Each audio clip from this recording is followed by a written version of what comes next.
તો નમસ્કાર ગુજરાત, આજના તાજા સમાચારની અંદર આપનું સ્વાગત છે। તો દેશ અને દુનિયાના સૌથી મોટા સમાચાર જાણવા માટે વિડીયોને અંત સુધી જોતા રહેજો અને આવા જ સમાચાર સૌથી પહેલા મેળવવા માટે આ ચેનલને સબસ્ક્રાઇબ કરવાનું ના ભૂલતા। તો મિત્રો, આજના પ્રથમ સમાચાર વિશે વાત કરીએ તો ઈરાન ઇઝરાયલ અને ઈરાન અમેરિકા સાથે ચાલી રહેલું યુદ્ધ હવે લાંબુ ચાલશે તેવી મોટી જાહેરાત કરવામાં આવી છે અને એની અસર હવે તમારા ખિસ્સા ઉપર પડવાની છે અને શરૂઆત પણ થઈ ગઈ છે। વસ્તુઓ મોંઘી થવા લાગી છે ધીમે ધીમે મિત્રો। તમામ ઉદ્યોગો અને ધંધાઓની અંદર મિત્રો જે છે તે એક લાંબી મંદીમાંથી ફસાવું પડી શકે તમારે, કારણ કે અમેરિકન પ્રમુખ ડોનાલ્ડ ટ્રમ્પે મોટી ચેતવણી આપી દીધી છે।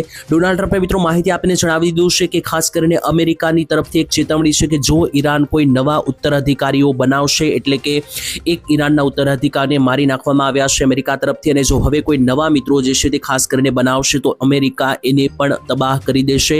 અને આનો વળતો જવાબ આપતા મિત્રો ઈરાને ગઈકાલે અમેરિકા ઉપર એક મોટો હુમલો કર્યો, જેમાં અમેરિકાના 21 જવાનો શહીદ થયા। અને ત્યાર પછી મિત્રો દુનિયાને હવે ચેતવણી મળી ગઈ છે કે આ યુદ્ધ જે છે તે હવે ટૂંકા ગાળાનું રહેવાનું નથી, કારણ કે ઈરાન પણ વળતો જવાબ આપવા માટે હવે 100% આગળ વધી રહ્યું છે। ટ્રમ્પની ધમકીઓ એક બાજુ આવી રહી છે, બીજી બાજુથી ઈરાન વળતા જવાબ આપી રહ્યું છે, જેથી મિત્રો જે છે તે હવે આ યુદ્ધ જે છે તે લાંબુ ટકશે તેવી મિત્રો મોટી આગાહી કરવામાં આવી છે ઘણા બધા નિષ્ણાંતો તરફથી। ટ્રમ્પે મિત્રો અગાઉ પણ જણાવ્યું હતું અને હવે મિત્રો એ સાબિત પણ થઈ ગયું છે કે ટ્રમ્પ જે છે જ્યાં સુધી ઈરાન તબાહ ના થઈ જાય ત્યાં સુધી યુદ્ધ બંધ કરશે નહીં। અને બીજી બાજુ ઈરાન પણ અમેરિકાને નુકસાની પહોંચાડવા માટે લગાતાર હુમલાઓ કરી રહ્યું છે। હવે મિત્રો આ બંને દેશ ઝઘડી રહ્યા છે, એમાં તમને એમ હોય કે ભારતને શું અસર થવાની છે, તો મિત્રો ભારતને છોડી દો, તમારા ખિસ્સા સુધી મિત્રો આની અસર પડવાની છે। ઓલરેડી મોંઘવારી વધવા લાગી છે। મોંઘવારી વધવાનું કારણ મિત્રો એ છે કે યુદ્ધને કારણે વસ્તુઓની અછત સર્જાઈ રહી છે। બીજા નંબરે આ યુદ્ધ હવે એટલું ભયાનક બની ગયું છે કે વિશ્વની અર્થતંત્ર ઉપર મોટી અસર પાડશે। ઓઇલ મિત્રો જે છે તે $100 વધુ અત્યારે હાલ પહોંચી ગયું છે અને હજુ આવનારા સમયમાં આ યુદ્ધ મિત્રો 1 મહિનો પણ જો આગળ ખેંચાય છે તો મિત્રો તમામ વસ્તુઓમાં તમને ભાવ 5% જેટલા વધતા જોવા મળશે। અને માત્ર મોંઘવારી નહીં, બીજી બાજુ મિત્રો નોકરી અને જે મિત્રો તમારા ઉદ્યોગો છે, ધંધાઓ છે, તેમાં પણ ધીમે ધીમે એક લાંબી મંદી જોવા મળી શકે। તો ત્યાર પછીના મહત્વના સમાચાર વિશે વાત કરીએ તો ખેડૂતોના અન્ન લઈને સૌથી મોટી જાહેરાત છે। ગુજરાતમાં ખેડૂતોની જે દશા છે અને ખાસ તો ખેડૂતો જે સરકારથી કંટાળ્યા છે તેને લઈને આમ આદમી પાર્ટીએ મોટી જાહેરાત કરી છે। અને બીજા નંબરે અરવિંદ કેજરીવાલ આજે ગુજરાત પ્રવાસે આવેલા છે, ત્યારે લગાતાર મિત્રો ખેડૂત સભાને સંબોધન કરી રહ્યા છે અને બીજી બાજુ મિત્રો રેલીનો કાર્યક્રમ પણ યોજવાનો છે। તેની વચ્ચે ખેડૂતોના હક માટે આમ આદમી પાર્ટીએ મોટી જાહેરાતો કરી છે અને કેવી રીતના સરકાર ખેડૂતોને છેતરી રહી છે એને લઈને મિત્રો ખુલાસો કરતા સભાને સંબોધન આપતા મિત્રો આમ પાર્ટીના ઈસુદાન ગઢવીએ જણાવ્યું હતું કે અમારી સરકાર જે છે તે રાજનીતિમાં કોઈ સ્વાર્થ માટે નથી આવી, એટલે કે આમ આદમી જે છે તે આમ આદમી પાર્ટી જે છે તે મિત્રો ગુજરાતમાં કોઈ સ્વાર્થ માટે નહીં પરંતુ લોકોના કામ કરવા માટે આવી છે। બીજા નંબરે મિત્રો તેમણે એવું પણ જણાવ્યું હતું કે રાજનીતિ જે છે તે ઘણી બધી મુશ્કેલ છે, પરંતુ અત્યારે તમામ લોકોના જે પ્રશ્નો છે તેની સામે અમે લડવાના છે। ખાસ તો મિત્રો તેમણે ભાજપ સરકાર ઉપર પ્રહાર કરતા જણાવ્યું કે ભાજપ સરકાર ખેડૂતોના નામે રાજકારણ કરે છે, ખેડૂત વિરોધી કાયદાઓ પણ ભાજપ સરકાર બનાવે છે તેવું મિત્રો આમ આદમી પાર્ટીના ઈસુદાન ગઢવી તરફથી કહેવામાં આવ્યું। બીજા નંબરે મિત્રો તેમણે કહ્યું કે વિધાનસભામાં એવા કાયદા લાવવામાં આવી રહ્યા છે કે જો નહેરમાંથી ખેડૂતો પાણી લેશે તો એવી પરિસ્થિતિમાં પણ ખેડૂતોને જેલમાં મૂકવામાં આવી રહ્યા છે। ખેડૂતોના ખેતરોમાં કંપનીઓ માટે તારમાં વાડ નાખવામાં આવે છે અને પોલીસ પણ ખેડૂતોના ખેતરમાં તૈનાત કરવામાં આવે છે। ખેડૂતો સામે જો કોઈ ખેડૂત અવાજ ઉપાડે તો કેસ કરવામાં આવે છે, આવા નિયમો બનાવવામાં આવ્યા છે ખેડૂતોની સામે તેવું મિત્રો આમ આદમી પાર્ટીના ઈસુદાન તરફથી કહેવામાં આવ્યું। ત્યારે મિત્રો અત્યારે અરવિંદ કેજરીવાલ પણ ગુજરાત પ્રવાસે આવેલા છે અને ખેડૂતો માટે ઘણી બધી મિત્રો સભામાં આવી રહ્યા છે અને ખેડૂતો માટે અવાજ ઉપાડી રહ્યા છે। ત્યારે મિત્રો તમારું શું કહેવું છે, ખાસ કરીને આમ આદમી પાર્ટીની આ બધી વાત સાચી છે કે નહીં, ખેડૂતો આ વાતથી સહેમતી ધરાવે છે કે નહીં, કોમેન્ટમાં લખી દેજો। અને અત્યારે મિત્રો લોન માફી અને ખેડૂતોને જે નુકસાની જઈ રહી છે તેની સહાય માટે પણ આમ આદમી પાર્ટી તરફથી માંગણી કરવામાં આવી। ત્યારબાદ જોઈએ તો ભર ઉનાળે અંબાલાલે કરી કરા સાથે માવઠાની આગાહી। આટલું જ નહીં, વાવાઝોડાને લઈને પણ કરવામાં આવી સૌથી મોટી આગાહી। ત્યારે મિત્રો અત્યારે ગુજરાતમાં પ્રચંડ ઉનાળો ચાલી રહ્યો છે, તાપમાન 40 ડિગ્રીને પાર હવે જવા લાગ્યા છે। મોટા મોટા શહેરો જેમ કે અમદાવાદ, વડોદરા, રાજકોટ, સુરતની અંદર મિત્રો તાપમાન 38 થી 40 ડિગ્રીની વચ્ચે અત્યારે ફરી રહ્યું છે। ત્યારે આવનારા સમયમાં ગરમી તો પુષ્કળ પડવાની છે, પરંતુ ગરમી પછી તરત જ એક માવઠાનો રાઉન્ડ જોવા મળશે। જી હા મિત્રો, અત્યારે જે ગરમી ચાલી રહી છે 12 થી 13 તારીખ સુધી જોવા મળી શકે અને ત્યાર પછી 13 તારીખથી 15 તારીખની આસપાસ ગુજરાત ઉપર એક મોટું વેસ્ટર્ન ડિસ્ટર્બન્સનું વાદળ આવી રહ્યું છે અને આ તમામ વેસ્ટર્ન ડિસ્ટર્બન્સના વાદળોને કારણે ગુજરાતમાં જે છે તે ખાસ કરીને માવઠા પડવાની આગાહી છે. 15 થી 28 તારીખ દરમિયાન ગુજરાતના જુદા જુદા ભાગોમાં ભારે પવનો સાથે માવઠા પડશે. આટલું જ નહીં, અમુક ભાગોમાં કરા પડવાની પણ શક્યતાઓ વ્યક્ત કરવામાં આવી છે મલાલ તરફથી. અને સાથે મિત્રો માર્ચ મહિનાના જે અંતિમ દિવસો છે તે ખૂબ જ ઘાતક રહેશે હવામાનની દ્રષ્ટિએ. અને મિત્રો અગાઉ પણ હોળીની જાણ પડથી નિષ્ણાંતોએ આગાહી કરી હતી કે માર્ચ મહિનાના અંતમાં અને એપ્રિલ મહિનામાં જે છે તે માવઠા તો ઠીક, પરંતુ વાવાઝોડા પણ ગુજરાતનું બારણું ખખડાવી શકે. ત્યારબાદના મહત્વના સમાચાર જોઈએ તો પેટ્રોલના ભાવ અંગે સરકારે કરી સૌથી મોટી જાહેરાત. મિત્રો યુદ્ધ ચાલી રહ્યું છે તેની વચ્ચે દરેક લોકોને મનમાં એવો પ્રશ્ન છે કે સરકારે એલપીજી ગેસ સિલિન્ડરના ભાવ વધાર્યા, ત્યાર પછી હવે પેટ્રોલના ભાવ પણ વધશે.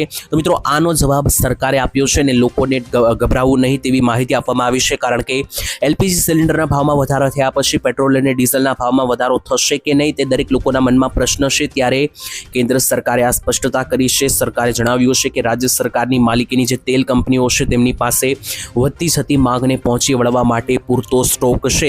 એટલે કે 30 દિવસ સુધીનો પેટ્રોલિયમ સ્ટોક જે છે તે ભારત પાસે છે.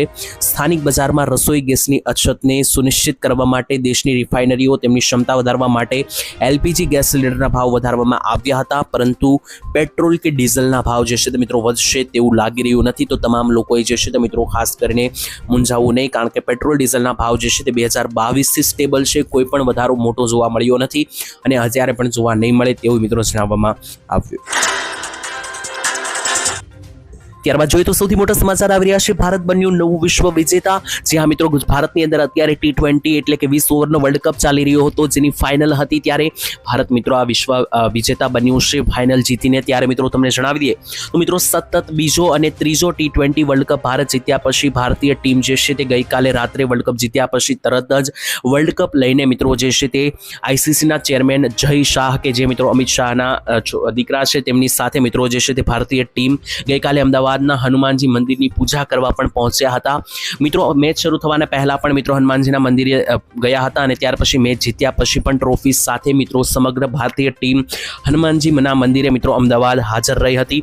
ત્યાર પછી મિત્રો તમને જોવા જઈએ તો ખાસ કરીને લગાતાર બીજો વર્લ્ડ કપ જીતીને ભારત જે છે તે મિત્રો એક નવું વિશ્વ વિજેતા બન્યું 20 ઓવરના વર્લ્ડ કપમાં. મિત્રો કોમેન્ટ સેક્શનની અંદર આ જીત માટે જય હિન્દ લખવાનું ભૂલતા નહીં. ત્યાર પછીના ખૂબ જ મહત્વના સમાચાર જોઈએ તો મહિલાઓને મળશે 18,000 રૂપિયાની ભેટ. સૌથી મોટી જાહેરાત કરવામાં આવી છે. ત્યારે મિત્રો ગઈકાલે વિશ્વ મહિલા દિવસ હતો અને વિશ્વ મહિલા દિવસના દિવસે સરકારે જાહેરાત કરી કે દરેક મહિલાઓને હવે દર વર્ષે 18,000 રૂપિયા આપવામાં આવશે અને દર મહિને 1,500 રૂપિયાની સહાય પૂરી પાડવામાં આવશે. મિત્રો તમે જાણતા હશો કે આમ આદમી પાર્ટીની સરકાર અવારનવાર જાહેરાત કરતી હોય છે કે મહિલાને દર મહિને 1,500,000 રૂપિયા આપીશું, અને અત્યાર સુધી દરેક લોકોને એવું હતું કે માત્ર જાહેરાત જ કરવામાં આવે છે પરંતુ મહિલાઓને પૈસા આપવામાં આવતા નથી. અને મિત્રો તમને જણાવી તો પંજાબમાં હવે આમ આદમી પાર્ટીની સરકારે જાહેરાત કરી દીધી છે કે આવતા મહિનાથી જ મહિલાઓના ખાતામાં 1,500 જમા થવાની શરૂઆત થઈ જશે. એસસી અને એસટી કેટેગરીની મહિલાઓને જે છે તે 1,500 રૂપિયા મળશે અને 1,000 રૂપિયાની સહાય દરેક મહિલાઓને 18 વર્ષથી વધારે ઉંમરની મહિલા હોય તેમને મિત્રો દર મહિને 1,000 થી 1,500ની સહાય મળવા લાગશે. અને મિત્રો ગુજરાતમાં પણ આમ આદમી પાર્ટી મિત્રો આ સહાય જાહેર કરી શકે, કારણ કે આવનારા વર્ષે ગુજરાતમાં પણ ચૂંટણી છે અને આમ આદમી પાર્ટી મિત્રો જે છે તે ગુજરાતમાં પણ મહિલાઓને 1,000 થી 1,500 દર મહિને આપવાની જાહેરાત જે છે તે કરી શકે. ત્યાર પછી મિત્રો જોઈએ તો ખેડૂતોને મળશે 2 લાખ રૂપિયાની ભેટ કરવામાં આવી. સૌથી મોટી જાહેરાત. ત્યારે મહારાષ્ટ્રના મુખ્યમંત્રી દેવેન્દ્ર ફડણવીસે શુક્રવારે રાજ્યના 2024 અને 27ના રજૂ કરાયેલા બજેટમાં 2 લાખ રૂપિયા સુધીની કૃષિ લોન માફી કરવાની જાહેરાત કરી છે. ત્યારે મિત્રો તમને જણાવી દઈએ તો ખેડૂતોના દેવા માફ અને લોન માફીની ચર્ચા ગુજરાતમાં તો છેલ્લા 4-5 વર્ષથી શરૂ છે. મહારાષ્ટ્રની અંદર પણ મિત્રો સરકાર પાસે લોકો માંગ કરી રહ્યા હતા કે ખેડૂતોના લોન માફ અને દેવા માફ કરવામાં આવે. ત્યારે મહારાષ્ટ્રના ખેડૂતોની આ વાત જે છે તે સાંભળવામાં આવી છે, કારણ કે મિત્રો તમને જોવા જઈએ તો ખેડૂતોની માંગણી સ્વીકારવામાં આવી છે. 2 લાખ રૂપિયા જેટલી કૃષિ લોન જે છે તે મિત્રો મહારાષ્ટ્રમાં માફ કરવામાં આવી છે તેવા સમાચાર અહીંયા જે છે તે મિત્રો સામે આવી રહ્યા છે. તેની વચ્ચે હવે ગુજરાતના ખેડૂતો પણ છેલ્લા 4-5 વર્ષથી માંગણી કરી રહ્યા છે. જોવાનું રહેશે કે સરકાર મહારાષ્ટ્રની જેમ ગુજરાતમાં લોન માફ કે દેવા માફ કરે છે કે નહીં. અને મિત્રો તમને જણાવી દઈએ તો ભાજપની સરકાર છે મહારાષ્ટ્રમાં અને ગુજરાતમાં પણ ભાજપની સરકાર છે. તો મિત્રો સરકારે ખેડૂતોની કેટલા લાખ રૂપિયા સુધીની દેવા માફી અને લોન માફી ગુજરાતમાં કરવી જોઈએ, તમારું શું માનવું છે કોમેન્ટમાં લખીને જણાવી આપજો. ત્યાર પછીના ખૂબ જ મહત્વના સમાચાર જોઈ લઈએ તો તમામ બેંક ખાતા ધારકો ધ્યાન આપજો, કારણ કે એટીએમ કાર્ડને લઈને સૌથી મોટા સમાચાર આવી રહ્યા છે. તો જો મિત્રો તમે પણ એટીએમ કાર્ડ વાપરતા હોય અને મિત્રો વારંવાર બેંકમાં એટીએમથી પૈસા ઉપાડવા જતા હોય તો આ સમાચાર ખાસ કાન ખોલીને સાંભળી લેજો. મિત્રો એટીએમ કાર્ડને લઈને મિત્રો જ્યારે તમે પૈસા કાઢવા જાવશો ત્યારે તમારા મનમાં એક વખત તો એવો પ્રશ્ન આવ્યો હશે કે જો આ કાર્ડ અંદર ને અંદર રહી જાય તો શું થાય, કારણ કે જ્યારે મિત્રો પૈસા કાઢવા જઈએ છીએ ત્યારે એટીએમ કાર્ડ મિત્રો જે છે તે મશીનમાં નાખવું પડે છે અને કોઈ પણ કારણોસર જો કાર્ડ બહાર ના આવે તો તમારે શું કરવાનું રહેશે, ખાસ અત્યારે અગાઉ આ સમાચારમાં જાણી લેજો, કારણ કે જ્યારે તમારી સાથે આ વસ્તુ થશે ત્યારે વિચારવાનો પણ ટાઈમ મળશે નહીં. સૌથી પહેલા તો મિત્રો કોઈ પણ કારણોસર જો કાર્ડ અંદર રહી જાય, પછી વીજળી જતી રહેવાને કારણે હોય કે કોઈ પણ મશીન બગડી ગયા કારણે હોય, સૌથી પહેલા મિત્રો તમારે સ્થળ ઉપર શાંત રહેવાનું છે અને મશીનને કોઈ પણ પ્રકારની નુકસાની નથી પહોંચાડવાની. કાર્ડ ખેંચવાનો પ્રયાસ પણ ના કરવો, કારણ કે કાર્ડ જે છે તે મિત્રો તૂટી શકે. સૌથી પહેલા મિત્રો બેંકના કસ્ટમર કેર ઉપર તમારે જાણ કરવાની રહેશે. દરેક બેંકના કસ્ટમર કેર નંબર હોય છે ઓનલાઈન, એના ઉપર ફોન કરીને જાણ કરવાની રહેશે. એટીએમ કાર્ડ મિત્રો જે છે તે તમારું તરત કાર્ડ બ્લોક કરવાનું રહેશે અથવા હોટલિસ્ટ કરવાનું રહેશે. એટલે કે મિત્રો તમારે બેંકમાં જઈને તમારું કાર્ડ બ્લોક અથવા હોટલિસ્ટ કરાવી દેવું કે જેનાથી એ કાર્ડ મશીનમાંથી કદાચ બહાર આવે અને કોઈ બીજા વ્યક્તિને મળી જાય તો મિત્રો એ વધારે દુરુપયોગ તમારા કાર્ડનો ના કરે. અને મિત્રો તમારે મૂંઝાવાની જરૂર નથી. એટીએમ કાર્ડ મિત્રો ફસાય તેનાથી તમારા બેંકમાં રહેલા પૈસાને કોઈ નુકસાની નહીં જાય. તમે કાર્ડ બ્લોક કરાવો છો તો તમને નવું કાર્ડ પણ થોડાક દિવસમાં મળી જશે. ત્યાર પછી સૌથી મોટા સમાચાર આવી રહ્યા છે. મોંઘવારીનો માર ગરીબો સુધી હવે પહોંચી રહ્યો છે, ત્યારે ગુજરાતમાં મધ્યમ વર્ગ અને ગરીબ વર્ગના લોકો પરેશાન, કારણ કે મોંઘવારી લગાતાર વધી રહી છે અને અત્યારે હાલ ગુજરાત સરકારે નિર્ણય લીધો છે ગેસ સિલિન્ડરના ભાવમાં 60 રૂપિયાથી 120 રૂપિયાનો વધારો કરવામાં આવતા હવે ગેસ સિલિન્ડરનો ભાવ 900 રૂપિયા પાર ગુજરાતમાં. ત્યારે મિત્રો મિડલ ઇસ્ટમાં જે યુદ્ધ ચાલી રહ્યું છે તેની અસરો હવે દેખાવાની 100% શરૂ થઈ ગઈ છે, ત્યારે ગુજરાત સુધી આની અસર હવે પહોંચી ગઈ છે, કારણ કે યુદ્ધને કારણે મિત્રો ગેસનો પુરવઠો જે છે તે ઓછો થવા લાગ્યો હતો, જેને જોતા એલપીજી ઘરેલું એલપીજી ગેસ સિલિન્ડર છે કે જે મિત્રો રસોઈમાં ઉપયોગમાં લેવામાં આવે છે, તો એ મિત્રો એલપીજી ઘરેલું એલપીજી સિલિન્ડરના ભાવમાં 60 રૂપિયાનો વધારો કરવામાં આવ્યો. અત્યાર સુધી ગુજરાતમાં રાંધણ ગેસનો ભાવ 850 રૂપિયા હતો, હવે વધારીને 910 રૂપિયા કરવામાં આવ્યો. અને બીજી બાજુ મિત્રો જોવા જઈએ તો ખાસ કરીને જે મિત્રો મોટો 19 કિલોનો કોમર્શિયલ એલપીજી ગેસ સિલિન્ડર છે તેમાં તો 115 રૂપિયાનો ભાવ વધારો કરવામાં આવ્યો. અને ખાસ મિત્રો આ યુદ્ધને કારણે હવે ગુજરાત સુધી લોકોના ખિસ્સા સુધી મોંઘવારી જે છે તે પહોંચવા લાગી છે. ત્યાર પછીના ખૂબ જ મહત્વના સમાચાર જોઈ લઈએ તો ભારત વધુ એક યુદ્ધની તૈયારીમાં તેવી પાકિસ્તાન તરફથી જણાવવામાં આવી મોટી અપડેટ. જ્યાં મિત્રો પાકિસ્તાનને અત્યારે ડર લાગી રહ્યો છે કે ભારત જે છે તે પાકિસ્તાન ઉપર હુમલો કરવાની તૈયારીમાં છે. આવું શા માટે હું તમને જણાવી રહ્યો છું, કારણ કે પાકિસ્તાનના રાષ્ટ્રપતિ આસિફ અલીએ ખુદ સામેથી માહિતી આપી છે. પાકિસ્તાનના જે રાષ્ટ્રપતિ છે આસિફ અલી, તેમણે મિત્રો જે છે તે સામેથી દાવો કર્યો છે કે ભારત વધુ એક યુદ્ધની તૈયારી કરી રહ્યું છે. અત્યારે મિત્રો તમે જાણો છો કે દેશ અને દુનિયાના 8 થી 9 દેશો યુદ્ધની અંદર ફસાયેલા છે, તેની વચ્ચે પાકિસ્તાન પણ જે છે તે મિત્રો પાકિસ્તાન ઉપર એક બાજુથી અફઘાનિસ્તાન હુમલો કરી રહ્યું છે અને બીજી બાજુ પાકિસ્તાનને ડર છે કે ભારત પણ જલ્દી પાકિસ્તાન ઉપર હુમલો કરી શકે. ભારતીય નેતાઓ ખુલ્લે આમ યુદ્ધ વિશે વાતો કરી રહ્યા છે તેવું પાકિસ્તાનના પ્રેસિડેન્ટ એટલે કે રાષ્ટ્રપતિએ કહ્યું, પરંતુ પ્રાદેશિક શાંતિને હંમેશા ટેકો આપનાર વ્યક્તિ તરીકે તેઓ આ માર્ગની ભલામણ કરશે નહીં. બીજા નંબરે મિત્રો ત્યાંના પ્રેસિડેન્ટ એટલે કે રાષ્ટ્રપતિએ જણાવ્યું હતું કે પાકિસ્તાન ભારત સાથે વાતચીત કરવા માટે તૈયાર છે અને યુદ્ધને બદલે વાતચીત કરીને એક રસ્તો અપનાવવો જોઈએ તેવું પણ તેમણે જણાવ્યું. એટલે કે મિત્રો પાકિસ્તાને એવું કહ્યું કે યુદ્ધ કરીને કોઈ ફાયદો નથી, ભારત અને પાકિસ્તાન વચ્ચે વાતચીત કરીને મિત્રો જે છે તે સમાધાન લાવવું જોઈએ. આમ મિત્રો જોવા જોઈએ તો પાકિસ્તાનની આંખમાં ચોખ્ખે ચોખ્ખો ડર જોવા મળ્યો અને તે પાકિસ્તાનની અંદર ડરનો માહોલ છે કે ભારત કોઈ મોટું યુદ્ધ પાકિસ્તાન સામે પ્લાન કરી રહ્યું છે તેવું ત્યાંના મિત્રો સીધા રાષ્ટ્રપતિ તરફથી માહિતી આપવામાં આવી. ત્યાર પછીના સૌથી મોટા સમાચાર વિશે વાત કરીએ તો વીજળી કાપને લઈને કરવામાં આવી સૌથી મોટી જાહેરાત.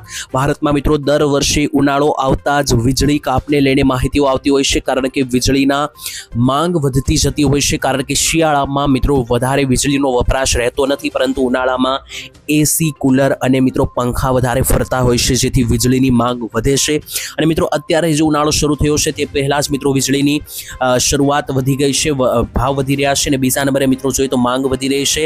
હવે કેન્દ્ર સરકારનો અંદાજ છે તે મુજબ આ વખતે ઉનાળામાં દેશની વીજળીની માંગ લગભગ 270 ગીગાવોલ્ટ સુધી પહોંચી શકે. જોકે મિત્રો પશ્ચિમ એશિયામાં ચાલી રહેલા જે યુદ્ધ છે તેને લઈને અત્યારે સોશિયલ મીડિયામાં એવું ચાલી રહ્યું છે કે યુદ્ધ ચાલી રહ્યું છે તેને કારણે ગુજરાતમાં અને ભારતમાં વીજળી પણ મોંઘી પડી શકે. તો મિત્રો આ તદ્દન અફવા છે, આના ઉપર ભરોસો કરવો નહીં, કારણ કે યુદ્ધની કોઈ અસર વીજળી ઉપર પડતી નથી, પરંતુ ઉનાળાને કારણે ભાવ વધી શકે અને વીજળીમાં પણ કાપ જોવા મળી શકે, કારણ કે સરકાર પાસે પૂરતો મિત્રો મર્યાદામાં જે છે તે વીજળીનો પુરવઠો હોય છે અને આની વચ્ચે જો મિત્રો વીજળીની માંગ અચાનક વધી જાય છે તો વીજળીના પુરવઠાને બેલેન્સ કરવા માટે વીજળી કાપ જે છે તે મિત્રો ઉનાળા દરમિયાન ઘણા બધા વિસ્તારોમાં વારંવાર જોવા મળી શકે. ત્યારબાદ ગુજરાતના ગરીબ ખેડૂતોને મળશે આધાર કાર્ડ ઉપર 10,000 રૂપિયાની સરકારની સહાય. તો મિત્રો ખાસ સરકારે કરી મોટી જાહેરાત. ગુજરાતમાં ખાસ મિત્રો જોઈએ તો ગુજરાતના દરેક ખેડૂતો, મજૂરો અને મધ્યમ વર્ગના પરિવારો માટે સરકારે જે છે તે 2 યોજના ચલાવે છે અને આ 2 યોજનામાં 10,000, 20,000 રૂપિયાની સહાય માત્ર આધાર કાર્ડ ઉપર આપવામાં આવે છે. પહેલી મિત્રો યોજના છે પ્રધાનમંત્રી સ્વનિધિ યોજના. આ પ્રધાનમંત્રી સ્વનિધિ યોજના અંતર્ગત સરકાર જે છે તે ગરીબોને પોતાનો બિઝનેસ, નવો ધંધો, વ્યવસાય શરૂ કરવા માટે, નાનકડી કોઈ દુકાન કે કોઈ પણ રેકડી કરવી હોય તો એના માટે સરકાર 10,000 ની સહાય આપે છે. 20,000 ની પણ સહાય અમુક પરિસ્થિતિમાં આપે છે. બીજા નંબરે આ બીજી સહાય છે મિત્રો એ છે જનધન ખાતાની અંદર સહાય. તો મિત્રો જો તમારું પણ બેંકમાં જનધન ખાતું હોય તો બેંકની અંદર જો તમારું ખાતું હોય જનધન તો તેની અંદર મિત્રો તમને 10,000 રૂપિયાનો બેંક ઓવરડ્રાફ્ટ રૂપે સહાય આપવામાં આવશે. પહેલા મિત્રો આ સહાય માત્ર 5,000 ની જ મળતી હતી, પરંતુ હવે તમામ મજૂરો, ખેડૂતો અને મધ્યમ વર્ગના પરિવારોને જનધન ખાતામાં 10,000 રૂપિયાની સહાય ઓવરડ્રાફ્ટ રૂપે આપવામાં આવશે. ત્યારબાદ ગુજરાતની મહિલાઓને મળશે 6,000 રૂપિયાની સરકારની સહાય. તો મિત્રો સરકારે કરી સૌથી મોટી યોજનાની જાહેરાત. મહિલાઓ માટે ખુશખબર આવી રહી છે. કેન્દ્ર સરકાર આપશે 6,000 ની સહાય અને આ યોજનાનું નામ છે પ્રધાનમંત્રી માતૃત્વ વંદના યોજના. ઘણી વખત મિત્રો આ યોજનાની અંદર 6,000 ની જગ્યાએ 12,000 પણ મળે છે, પરંતુ 6,000 તો દરેક મહિલાઓને મળવા પાત્ર થશે.